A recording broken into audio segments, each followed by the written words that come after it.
খাতা গম্ভীর ভঙ্গিতে। এই টেবিলের সবচেয়ে গুরুত্বপূর্ণ জিনিসকে জানো? আমি। মানুষ তার স্বপ্ন, পড়াশোনা, নোট সব আমার ভেতরেই রাখে। কলম হাসে। ওহো, নিজেকে তো পুরো প্রিন্সিপাল ভাবছিস। আমাকে ছাড়া তুই শুধু সাদা সাদা পৃষ্ঠা। খাতা, কিন্তু মানুষ তো আমাকে যত্ন করে ব্যাগে রাখে। কলম, আর আমাকে হারালে পুরো বাসা মাথায় তোলে। পেন্সিল ঘুম থেকে উঠে। উফ, এত চিল্লাচিল্লি কেন? কলম, এই যে ছোট ভাই উঠছে। পেন্সিল রেগে। ছোট ভাই মানে? স্কুল লাইফে প্রথমে সবাই আমাকে দিয়েই লেখা শেখে। খাতা, হুম, এটা কিন্তু সত্যি। কলম, আরে প্লিজ, তোর লেখা তো একটু পানি পড়লেই গায়েব। পেন্সিল, তবুও আমার ভুল মুছে ফেলা যায়।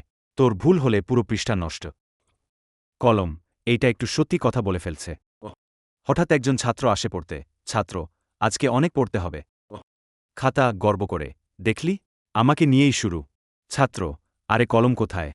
কলম স্টাইল মেরে, এই তো বস। ছাত্র কলম দিয়ে লিখতে যায়। এই, কালি বের হচ্ছে না কেন? কলম চুপচাপ, আজকে একটু শরীর খারাপ। খাতা, হাহাহা, এত ভাব নিলে এই হয়।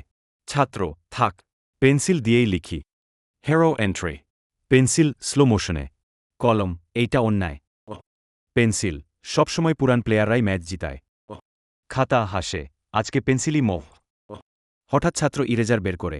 ইরেজার, ভাই, আমাকে ছাড়া কেউ সম্পূর্ণ না। পেন্সিল, আরে আমার পার্টনার এসে গেছে। কলম, আমার তো কেউ নাই। খাতা, তোর জন্য কোরেকশন ফ্লুইড আছে। কলম, ওহ, তাহলে আমিও একা না। কলম, খাতা আর পেন্সিল, তিনজনের ঝগড়া শেষ হলেও পড়াশোনা কিন্তু চলতেই থাকবে। এমন আরও মজার ভিডিও পেতে পাশে থাকুন। লাইক, কমেন্ট আর সাবস্ক্রাইব করতে ভুলবেন না।